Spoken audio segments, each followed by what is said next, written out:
महमदपुर गांव है, वहाँ पर बैठा था। कुछ लोगों ने बताया कि ना हम महिपाल डांडा जी के साथ कृषि मंत्री से मिले थे।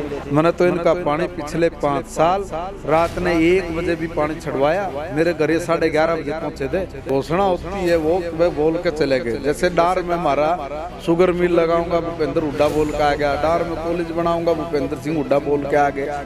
इतनी नौकरियां किसी भी गाँव में जो इलाके की बात करने वाला है, इसने तो इलाके के लोगों का कत्ल करा है। और उनके जो बच्चे पढ़ने वाले बच्चों के भविष्य पे अगर सबसे बड़ी कलम और कैंची किसी ने चलाई तो चौधरी भूपेंद्र सिंह हुड्डा ने चलाई।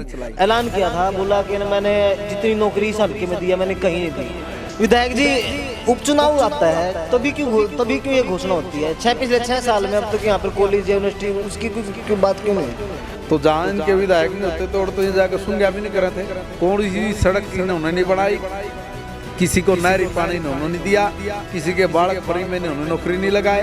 ये सारे झूठ बोलते हैं। हमने पानी भी छोड़ा है, हमने नौकरी भी ईमानदारी से लगाई है, हमने यूनिवर्सिटी भी ईमानदारी से दी है, हमने कॉलेजेस भी ईमानदारी से दिए। और लगभग 1000 करोड़ रुपए की घोषणाएं हैं। और ये घोषणाएं नहीं है, इन पर काम शुरू हो गए। इनका तो एक छत्रराज है, Babu Beta and sons private limited company है। इस कंपनी पे अब कोई दम नहीं रहा है, इनकी बातों में भी दम नहीं रहा है। जनता तो थी नहीं। राम राम जी, स्वागत आप सभी का द चर्चा 24 में। मैं हूं आपके साथ कुलदीप के। चर्चा किस चीज की है? पूरे हरियाणा में बड़ौदा उपचुनाव की। और बड़ौदा उपचुनाव जो कि आज बहुत गर्म हो चुका है। मुद्दे बहुत सारे हैं बात करने के लिए। रोजगार का है, शिक्षा का है, या फिर हम किसानों की बात करें, बहुत सारे मुद्दे हैं। तो हमारे साथ मौजूद है, पानीपत ग्रामीण की बात करें, एक दमदार नेता है, विधायक है हमारे साथ, महिपाल डांडा जी। मुडलाना गांव के अंदर बैठे हैं। तो विधायक जी एक आम आदमी की तरह घूम रहे थे। हमने सोचा विधायक जी से बात करें, चर्चा करें इस विषय में, बड़ौदा उपचुनाव के विषय में। तो विधायक जी, सबसे पहले तो आपका स्वागत है। आपका भी बहुत बहुत और आपके दर्शकों का भी मैं दिल से आभार व्यक्त करता हूँ जी। विधायक जी, जीत को लेकर कितने स्वस्थ? हम तो जीत को लेकर पूरे आश्वस्त हैं जी। जिनको हार का खतरा है जी। उनकी साख दांव पे लगी है जी। जो लोग ये कहते थे कि बड़ौदा तो मेरा घर है, आज बाबू बेटा दोनों डोले डोले घूम रहे हैं जी। लोगों में उन्होंने कोई काम किया नहीं, जात पात का नारा दे के लोगों को उल्लू बनाने का काम करते रहे। हम लोग भी बड़ौदा में आए तो ध्यान में आया, बड़ौदा में कोई गली नहीं थी, कोई सड़क नहीं थी। जितना किया वो भारतीय जनता पार्टी की सरकार ने किया है। और जितनी भी समस्याएं बची हुई थी, उन समस्याओं का निराकरण भी भारतीय जनता पार्टी की सरकार कर रही है। लोगों ने कभी सपने में भी नहीं सोचा था कि भाई जो कहता है कि मैं थारा मुख्यमंत्री हूँ, इलाके का मुख्यमंत्री हूँ, उस इलाके के मुख्यमंत्री की विधानसभा में एक भी कॉलेज ना हो। हमने 2-2 कॉलेज दे दिए। यूनिवर्सिटी यहाँ के लोगों ने सोची नहीं, हमने यहाँ पर यूनिवर्सिटी दे दी। हमारे यहाँ पर मुडलाना के आसपास में बाजरे के साथ साथ धान की भी बड़ी फसल होती है। हमारे मतलोडा में, गरोंडा में, स्फीदों में, पानीपत में, समाड़खा में धान का व्यापारी आ जाता है, मगर यहाँ नहीं आता गोहाना में। इसलिए बहुत सोच समझ के मुडलाना के अंदर भी एक एफर्ड की मिल वो स्थापित करने का सरकार ने कोशिश किया और उसको भी डिक्लेयर कर दिया है। वो भी हमारे यहाँ पे बन जाने वाली है। अब धान की फसल को बेचने वाले को भी व्यापारी भी मिल गया और सरकार भी उसकी खरीद कर ले, कोई दिक्कत किसान को नहीं आने वाली है। अब इतने काम कभी लोगों ने सपने में भी नहीं सोचे, हमने उसको धरातल पे उतार दिया। अगर मैं मुडलाना गांव की बात करूं तो मुडलाना गांव में करोड़ों रुपए की सौगात वो भारतीय जनता पार्टी की सरकार ने दी। इनकी कोई गली नहीं बनी थी, सब गलियां हमने बनाई। बोलता था हरियाणा नंबर 1 है। पीने का पानी अपने हल्के में, अपने इलाके में वो दे नहीं पाया। तो उसने काम किया कहाँ पर? उनका इलाका सिर्फ कलोई होता था, उनका इलाका बड़ौदा नहीं होता था। अगर बड़ौदा उनका इलाका होता तो भाई बड़ौदा के अंदर पीने के पानी की व्यवस्था करते। हमने यहाँ पे 5 डीप ट्यूबवेल लगवाए। हमने यहाँ पे 19.5 करोड़ रुपए की लागत से हमने हर घर को पानी की टूटी उसके घर तक पहुँचा दी। इतना ही नहीं है, ये लोग तरसते थे कि भाई टेल पे पानी नहीं आंदा जी, टेल पे पानी नहीं आंदा जी। और टेल पे पानी चला ना, पूरा टाइम पानी चला। अब ये उस्ताद लोग हैं, बुकाने में तो माहिर है, अब लोगों को करे जी ये तो चुनाव है, चुनाव कर कर ये तो टेल तक पानी आ गया। मैं एक बात पूछूं भाई, आज से पहले कभी चुनाव नहीं हुए? हर बार चुनाव हुए ना, तो हमने कौन से चुनाव तो पहले पानी पूरे का पूरा फसल में छोड़ा? एक बार का नाम बताओ। जी डाना जी, मैं बैठा था महमदपुर गांव है, वहां पर बैठा था। कुछ लोगों ने बताया कि ना हम महिपाल डांडा जी के साथ कृषि मंत्री से मिले थे, वहाँ के कुछ स्थानीय लोग थे। उन्होंने बताया कि ना हम जब वहां पे पहुंचे तो हमें सीधा मना कर दिया पानी के लिए। ड्रेन नंबर 8 की बात कर रहा हूँ मैं। और जब इलेक्शन पास आया तो वहां पानी आ गया है। इसमें कितनी सच्चाई मानते हैं? एक बार उस व्यक्ति को मेरे श्याम मिला के खड़ा करा के बात हमारे पास वीडियो है सर, मैं वीडियो दिखा सकता हूँ। देखो भाई, न्यू तो बोलने में कोई कुछ ही बोलेगा। अगर मैं तो बैठा हूँ ना, तो छतारे के लोगों ने पूछ, शामड़ी के लोगों ने पूछ, तो चिड़ाने के लोगों ने पूछ। मैंने तो इनका पानी पिछले 5 साल रात ने 1 बजे भी पानी छड़वाया। मेरे घर ये 11:30 बजे पहुंचे थे, बोला जी पानी छड़वाओ। मैंने पानी छड़वा, पूरे 5 साल ये गांव बैठा जाकर एक बार पूछ लो कि भाई आप महिपाल डांडा के पास जाया करते, किस दिन आप निराश होकर आए? एक बार भी नहीं। और वो जो बोल रहा है उससे झूठा आदमी नहीं हो सकता मेरे ख्याल में। भूपेंद्र सिंह हुड्डा का विधायक जी देखो, मैं रोकना चाहूंगा, सॉरी, माफी चाहूंगा। मेरे पास एक नहीं है, मैं छतेरा गांव में बैठा था। छतेरा गांव के कुछ लोगों ने भी, हमारे पास वीडियो होती है, हम वीडियो से बात करते हैं, तो उन लोगों ने भी हमें यही बताया कि ना भाई पिछले 5 साल पानी नहीं आया, बस अभी जो इलेक्शन आ गया जब पानी दिया है। और लोग कुछ कुछ कहते हैं। पर मैं दूसरी बात पे आऊंगा सर। जींद उपचुनाव था, बहुत सारी जब उपचुनाव की घोषणा हुई, बहुत सारी घोषणाएं कर दी। और बड़ौदा उपचुनाव आया, यहाँ भी घोषणा कर दी।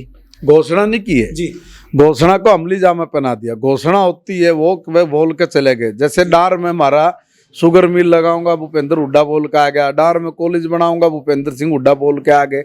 और ढाक के 3 पातनी चौथे की आस, है ना। अब उन लोगों की तरह घोषणा नहीं की है हमने, तो घोषणा नहीं की है हमने, तो उसकी फाउंडेशन रख दी है। और फाउंडेशन तब रखी जाती है जब वो सारा काम चंडीगढ़ से भी, सरकार से भी पूरा होके और उसके ऊपर काम शुरू हो जाए। हमने तो काम किया है। अगर मैं मुड़लाने की यहाँ की प्रॉपर बात करूंगा तो यहाँ पे पीने के पानी के लिए पाइपलाइन दबगी जी, तो ये कोई घोषणा है क्या? यहाँ पे ट्यूबवेल लग गए, पीने का पानी मिल रहा, 1750 फुट पे ट्यूबवेल लगा दिए, घोषणा है क्या? लग गए। इनके तालाब में पानी नहीं था, तालाब के अंदर पानी लबालब रहा है, ये घोषणा नहीं है, वहाँ पे काम हुआ पड़ा है। इस गांव से 20-21 बच्चे लगे, किसी आदमी के 1-5 पैसे देकर किसी ने नौकरी लगवाई हो तो वो हम लोगों को बताइए। इतनी नौकरियां किसी भी गांव में, जो इलाके की बात करने वाला है, इसने तो इलाके के लोगों का कत्ल कराया है। और उनके जो बच्चे पढ़ने वाले थे, पढ़ने वाले बच्चों के भविष्य पे अगर सबसे बड़ी कलम और कैंची किसी ने चलाई तो चौधरी भूपेंद्र सिंह हुड्डा ने चलाई। उसने क्षेत्रवाद का नारा दे दिया, नारा देकर काम किया नहीं, टट्टू जी। अब एक एक गांव में आप चले जाओ, ईमानदारी से पूछ लो, 18-18, 20-20 बालक लाग रहे हैं जी। और वो लाग रहे सारे के सारे पढ़ने वाले। और पहले इनके दलाल घूमते थे, वो टेंडर लिया करते, टेंडर लेकर पैसे खा जा करते, उनके हिसाब के बच्चे नौकरी लग गया करते हैं। आज किसी ने सिफारिश की जरूरत नहीं, जो बच्चा पढ़ेगा वो नौकरी लग जाएगा। इतनी ईमानदारी के साथ काम कर रहे हैं और उसका रिजल्ट हम लोगों को मिलने लग रहा है। विधायक जी, मैंने कल भूपेंद्र सिंह हुड्डा की एक प्रोग्राम की मैं बाइट सुन रहा था। उन्होंने एक वादा कराया, वादा नहीं, एक ऐलान किया था। बोला कि मैंने जितनी नौकरी इस हल्के में दिया मैंने कहीं नहीं दी। काट के दिखा दे जी, उसके पास सारा आंकड़ा है। भूपेंद्र सिंह हुड्डा बोले आके टीवी चैनलों पे, मीडिया में कि भाई मैंने यहाँ पे इतने बालक लगाए, और हम भी कहेंगे कि भाई हमारे पास यह आंकड़ा, हमारे इतने बालक लगाए। अगर कम होंगे तो भूपेंद्र सिंह हुड्डा राजनीति छोड़ दे, नहीं मैं छोड़ दूंगा जी। विधायक जी, उपचुनाव आता है तभी क्यों ये घोषणा होती है? पिछले 6 साल में अब तक यहाँ पर कॉलेज या यूनिवर्सिटी उसकी बात क्यों नहीं हुई? उसका कारण ये है कि यहाँ पर पहले कांग्रेस का विधायक रहा है। जब अरे सुनिए ना भैया, सरकार तो पहले भी रही है, तो जहाँ इनके विधायक नहीं होते तो ये जाकर सुंग्या भी नहीं करे थे। हमने सुंगने की बात नहीं, अगर पिछली बार की भी सरकार की बात करें तो 200 करोड़ से ज्यादा की काम हम लोगों ने इस विधानसभा में कराए थे। जब यहाँ पे आदरणीय हुड्डा साहब विधायक थे हमारे, जो कृष्ण हुड्डा जी, जो नहीं रहे, जिसकी वजह से हमने ये उपचुनाव में हम लोग उतर के आए हैं। और उन्होंने कभी भी किसी भी डिमांड, एक डिमांड छोड़ दो, 1 मिनट के लिए भी हरियाणा की विधानसभा में वो बोले नहीं। कि भाई हमने इस विधानसभा के लिए काम करना है, 1 मिनट के लिए भी ऑन रिकॉर्ड होता, सारी चीजें छपी हुई होती हैं। चौधरी भूपेंद्र सिंह हुड्डा से पूछो कि भाई जिस कैंडिडेट को आपने यहाँ से चुन के भेजा था वो 1 मिनट बोला है, उसकी एक क्लिप काट के दिखा दो जी, एक उसका विधानसभा के उसमें एक वो दिखा दो, लिखा हुआ कि भाई ये है। चल चौधरी भूपेंद्र सिंह हुड्डा कितनी देर बोले वो भी बता दे, और किस मुद्दे पे बोले वो भी बता दे। रोड़ा पाने के लिए बोलते थे, झूठ बोलने के लिए खड़े होते थे, और जब हम जवाब देते थे तो मैदान छोड़ के वॉकआउट करके बाहर भाग जाया करते। इसे ये तो रणछोड़ दास हैं, सिर्फ वोट लेना और 4 लोगों को बरगला देना। हमने बरगलाया नहीं, उनके इस बड़ौदा विधानसभा में कुछ भी काम नहीं हो रहा था, एक दिल्ली का भी कौन सी सड़क इन्होंने नहीं बनाई, किसी को नहरी पानी इन्होंने नहीं दिया, किसी के बालक फ्री में इन्होंने नौकरी नहीं लगाए। ये सारे झूठ बोलते हैं। हमने पानी भी छोड़ा है, हमने नौकरी भी ईमानदारी से लगाई है, हमने यूनिवर्सिटी भी ईमानदारी से दी है, हमने कॉलेजेस भी ईमानदारी से दिए है, और लगभग 1000 करोड़ रुपए की घोषणाएं हैं। और ये घोषणाएं नहीं है, इन पे काम शुरू हो गए हैं। अगर हम लोग इनकी सब तमाम बड़ौदा कॉन्स्टिट्यूएंसी की सड़कों को देख लें, जहाँ सड़कों पर चलने लायक कुछ भी नहीं होता था, आज उनमें से लगभग 80% सारी की सारी सड़कें बन गई। क्या ये घोषणा है? नहीं। जो लोग बोल रहे हैं कि घोषणा कर रहे हैं, तो क्या ये घोषणाएं हैं? उससे पहले एक भी सड़क नहीं बन रही थी, फिर ये कह देते तो सरकार तो तुम्हारी थी, तो विधायक किसका था? उस विधायक ने कितनी डिमांड रखी? सरकार के पास कौन सी डिमांड गई? एक कागज दिखा दे हम लोगों को। सही बात। जब कुछ बोलेगा नहीं तो कुछ मांगेगा नहीं, और मांगते भी थे तो यही चौधरी भूपेंद्र सिंह हुड्डा सब तो अगली सीट पे बैठते थे। और हुड्डा साहब जब अगली सीट पे बैठा करते तो जिनका कोई आदमी खड़ा हो जाता ना बोलने के लिए, तो ऐसे पीछे मुड़ के देखा करते, तुरंत बैठ जाता था। इनका तो टेरर है, डर है जी, ये तो डरा के बिठाते हैं जी, और डरा के बिठाते हैं। तो इसलिए इनके कोई विधायक बन लो ना बन लो कोई फर्क नहीं पड़ता। इनका तो एक छत्रराज है, Babu Beta and sons private limited company है। इस कंपनी पे अब कोई दम नहीं रहा है, इनकी बातों में भी दम नहीं रहा है जी। कैंडिडेटों की बात करें सर, राजकुमार सैनी सामने है, आप इनेलो से बात करें जोगिंदर मलिक की, आप कांग्रेस से बात करें इंदुराज नरवाल की, और अपना बीजेपी से बात करें योगेश्वर दत्त की। तो चारों कैंडिडेट अब माना जा रहा है, लोगों का कहना है चारों कैंडिडेट एक साथ दमदार है। आपको क्या लगता है? दम तो जनता ने देखना है जी, किसने दमदार बनाएगी, किसने बेदम करेगी। इस पर हमर आप लोग क्या बोलेंगे? हमर आप लोगों का तो सिर्फ इतना ही काम है कि हम लोग अपने प्रत्याशी के लिए जाके आशीर्वाद मांगे। वो लोग वोट मांगते, हम लोग आशीर्वाद मांगते हैं, बस इतना सा अंतर है। जनता जिसको आशीर्वाद देगी वो जीतेगा, वही दमदार बन जाएगा। और आशीर्वाद हम मांग रहे हैं, जनता हमें आशीर्वाद देगी। जो लोग वोट मांग रहे हैं वो ठीक है, उसको वोट के हिसाब से लोग वोट देंगे। 2019 का चुनाव था सर, थोड़ा सा मैं बैक में जाऊंगा, और गोहाना विधानसभा से राजकुमार सैनी इलेक्शन लड़ रहे थे। कांग्रेस वाले ये बात बोलते थे कि ना ये तो बीजेपी ने भेजा है, और अब राजकुमार सैनी बड़ौदा हल्के में चुनाव लड़ रहे हैं, और बीजेपी वाले ये बोल रहे हैं कांग्रेस ने खड़ा करा है। दोनों बातों में कांग्रेस से पूछना चाहिए जी, कि पिछली बार कांग्रेस ने खड़ा किया था या बीजेपी ने खड़ा किया था, और अब जो ये खड़ा है ये कांग्रेस की सह पे खड़ा है या दूसरे दलों की सह पे खड़ा है। ये तो दोनों चीजों का जवाब वो देंगे। ये तो झूठे बदमाश लोग हैं, किसानों को बरगला दिया कि ये 3 कानून बन गए। ये 3 कानून है ना, बड़े नुकसान करने वाले कानून है। अगर कोई पूछ ले, मैं भी गाँव में बैठा हूँ, कोई पूछता है तो वह के नुकसान करने वाले हैं, बिला बस नाश कर दिया। वह के नाश कर दिया? अरे लागू भी नहीं, नाश हो गया। बिला ना जी आगे होगा, तुम कहा आगे होगा तो आगे तो हम कड़े जाओगे, ऐडे रहोगे ना। बोले हाँ जी। जब ऐडे रहोगे इसका फायदा नुकसान देख लो। अगर जब फायदा है तो ये लागू रहेंगे, फायदा नहीं है तो फिर संघर्ष कर लेंगे। हमारे आप कड़ी चले थोड़ी नहीं गए, और उनको ये पता ही नहीं है कि भाई ये कानून है क्या।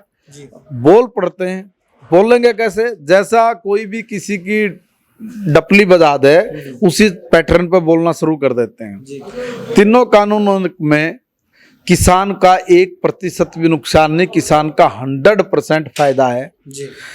आप एमएसपी पे बेच लो, आपने कोई बाहर दे तो बढ़िया, खेत में तो ठहकन वो बेच दो, बता इसमें क्या किसान का नुकसान। पहले हमारे सारे किसान भाई नु कहा करते, बोला भाई यू जो खड़ बनाने वाला है, बिनोले बनाने वाला है, या गिलास बनाने वाला है, कैमरा बनाने वाला है, बोले यू अपनी फैक्ट्री में बनावा, अपना रेट खुद तय करे है। और किसान एकमात्र इसी कौम है जो 6 महीने खेत में पड़र फसल पैदा करे, जब उन्हें मंडी में गिर दे तो आड़ती के कहने पे उड़े बोली लगाने वाला में और अनाज ठावा उछाले और बोले बोले 1 2 3।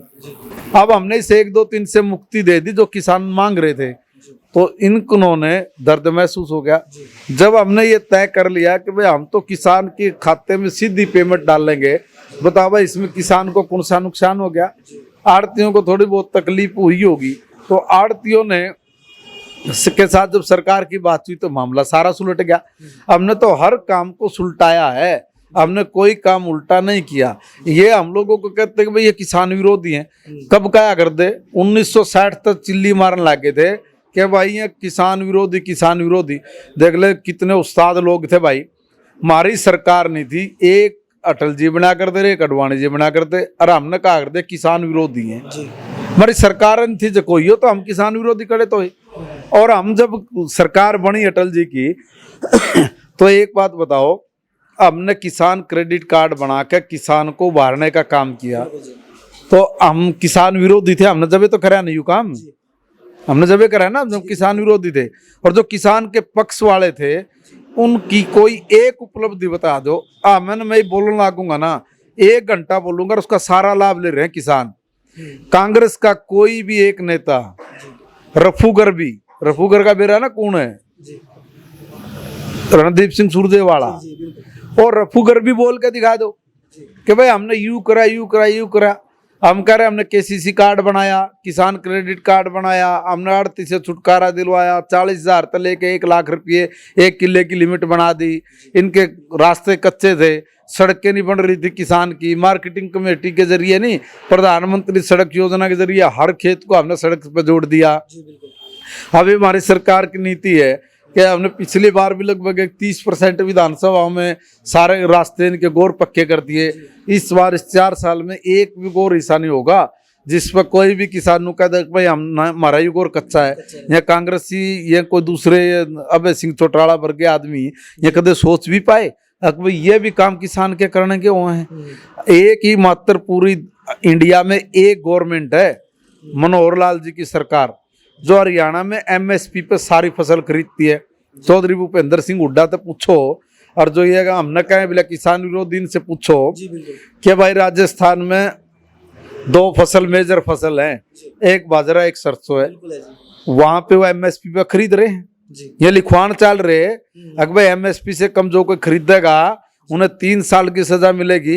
लागू करो ना अपने राजस्थान में। मतलब बात और है, अपना घर तो देखते हैं, दूसरे घर देख के आग लगानी सोचते हैं। और दूसरी बात ये, हम यहाँ पे एमएसपी पे खरीद रहे हैं, एमएसपी खरीद रहे हैं ना, तो उसमें हमने कैप लगानी पड़ेगी, ब्रेकर देना पड़ेगा।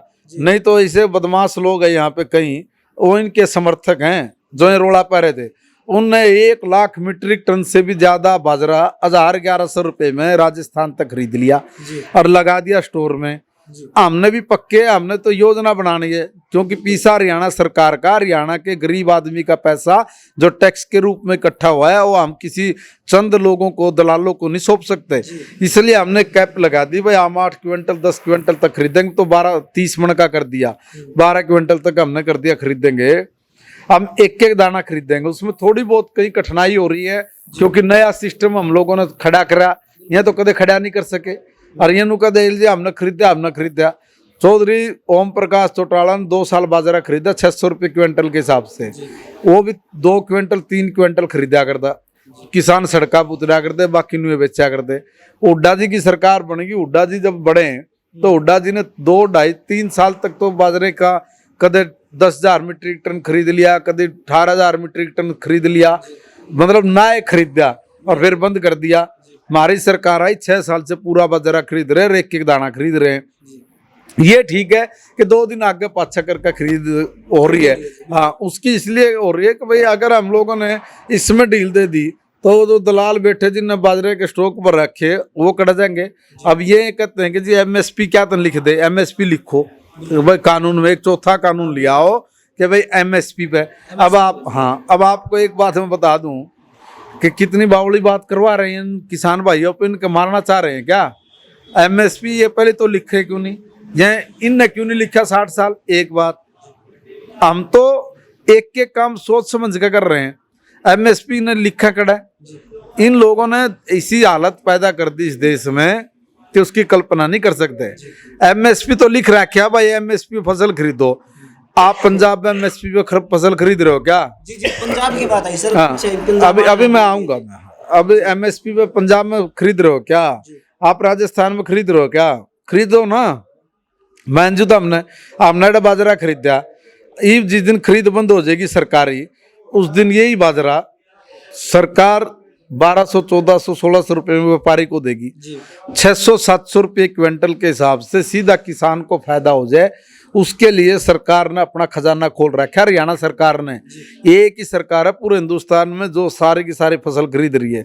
सरसों में भी हम लोग खरीद रहे, तो सरसों भी हम खरीद रहे हैं। इनके टाइम में 3000 रुपये रेट छोड़ के गए थे एमएसपी का सरसों का, आज 4650 रुपये है। इतना दाम बढ़ा दिया, ये खरीदते नहीं थे। धान का और बताओ। हाँ, धान का भी 1880 रुपये है ना, वो हमने बढ़ाया 550, 600 रुपये 5 साल में। और जो धान बासमती की किस्म है, वो बासमती की किस्म कभी भी उसकी सरकारी खरीद नहीं होती, उसकी कोई सरकारी खरीद नहीं होती। वो सिर्फ डिमांड पे व्यापारी खरीद कर लेके जाता है जो बासमती की किस्म है। इसलिए कई लोग है ना रुक के मारते हैं कि जी उसमें चाहे हुड्डा की सरकार हो, चाहे चौटाला जी की सरकार हो, चाहे हमारी सरकार है, और चाहे आगे भी सरकारें तो बनती रहेंगी, जाती रहेंगी, आती रहेंगी। बासमती की जो फसल है, बासमती की जो धान है, उसकी कीमत कभी भी केंद्र की सरकार नहीं लगाती। आपने बात करी कि भाई पंजाब ने 5 साल का किया सर एमएसपी कानून बना दिया।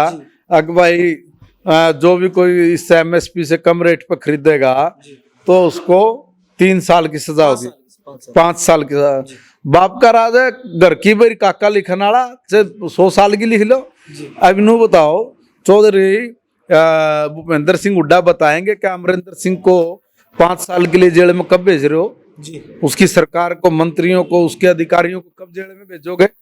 इसलिए कह रहा हूं मैं ये बात कि उन्होंने पंजाब की विधानसभा में जो कानून बनाया है, कितना बड़ा उल्लू बनाया किसान का, समझ सको। उन्होंने कहा कि 2 फसलों का दाम करेंगे, एक गेहूं का, एक बासमती उसका मोटी जीरी का। कोई मूर्ख आदमी कोई उनसे पूछ ले, गेहूं की खरीद पंजाब का मुख्यमंत्री खरीदता है, वहां की पीआर जीरी वो को मुख्यमंत्री खरीदता है। अरे वो मोदी खरीद रहा है, मोदी पैसे दे रहा है, और वो सरकारी खरीद है। एक एक दाना किसान का खरीदा जा रहा है, खरीदा है। इसका मतलब तो ये हुआ कि निकम्मे लोग हैं, वो किसान का गेहूं पूरा नहीं खरीद पाते, उनकी पीआर मोटी जीरी पूरी नहीं खरीद पाते। नाकामी तो उनकी है, इसलिए उन नाकाम लोगों को सत्ता छोड़ देनी चाहिए। और ऐसे ऐसे लोग जो कानून बनाने की बात कर जी हम विधानसभा में आवाज उठाएंगे, बोल लेना तो हमने ऑर्डर रगड़ेंगे। बोलियो, यह बात क्या कहना है? कोई पागला गेला पाड़ा थोड़ी नहीं पड़ रहा, सारे के सारे पढ़े लिखे हैं। भाई बासमती की खरीद सरकार की नहीं है, पीआर की सरकारी खरीद है, मोदी खरीद है। गेहूं की सरकारी एक एक दाने की खरीद है, मोदी सरकार खरीद रही है। पहले इनकी थी तो यहाँ खरीदा कर दे। आप ये बताइए, इन दोनों पे अगर कोई एमएसपी से नीचे खरीदेगा, उस पे ये किस पे मुकदमा दर्ज कराएंगे? वो तो सरकार खरीद रही है, किस पे मुकदमा दर्ज करेंगे? बिल्कुल। और इसके अलावा कौन सी फसल ये खरीद रहे हैं एमएसपी पे, एक नाम वो भी बता दो। जी बिल्कुल सर। ज्यादा लंबी समय न लेते हुए सर, बिल्कुल एक आखिरी प्रश्न है, बड़ौदा हल्के के लिए कोई संदेश, कोई मैसेज? मैं तो इतनी बात कहूंगा कि हमारे बड़ौदा हल्के के लोग बहुत समझदार व्यक्ति हैं।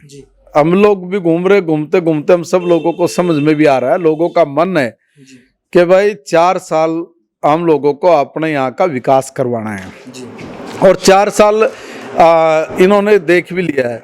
भाई योगेश्वर बहुत अच्छा काम कर रहा है, क्या कर बोले भाई पूत के पालने में दिख जाए, इसलिए ये हारने के बाद भी चैन से नहीं बैठा। और जितना काम करा इसी बच्चे ने कराया है, लगभग 1000 करोड़ रुपए तक का काम ये अपने विधानसभा में लेके आ गया। आने वाले दिनों में बड़ौदा विधानसभा भी बाकी जो पिछड़ी हुई विधानसभा है, जो बिल्कुल एकदम डल विधानसभा है, इसका हर तरह का डेवलपमेंट का काम ये लोग करवाना चाहते हैं। इनके मन में है कि सरकार के साथ मिलकर हम लोग अपने विकास के रास्ते खोल लेंगे।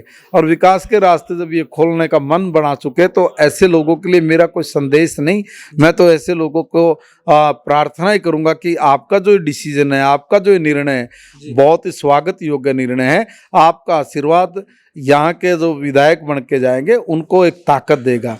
और उसी ताकत के दम पे वो आपके हल्के का जो हिस्सा सरकार में बनता है उस हिस्से को यहाँ पे लेके आएगा। अगर ये बन गए दूसरे बदमाश तो एक बात बताइए कि भाई ये तो बोल ही नहीं सकते, क्योंकि वहां तो सिर्फ बोलेंगे तो हुड्डा जी बोलेंगे, बाकी कोई बोला नहीं। और हुड्डा जी अगर बोलेंगे तो उनके आदमियों के खड़े होकर बोलने की हिम्मत नहीं, और इनके आदमियों की इतनी भी हिम्मत नहीं है कि जाकर किसी के आगे काम का पर्चा डाल दे। और वो हिम्मत इसलिए नहीं है कि कोई पर्चा डालने की कि हुड्डा जब ये क्लास लगा लेगा इनकी और ये तोड़ चला गया तना मैं देखूंगा। तो भाई ये तो देखने वाले लोग हैं, और ये लोगों की समझ में आ गया भाई देखने वाले लोग नहीं चाहिए, हमें तो वह लोग चाहिए जो सही मायने में हमारा विकास करा सकें।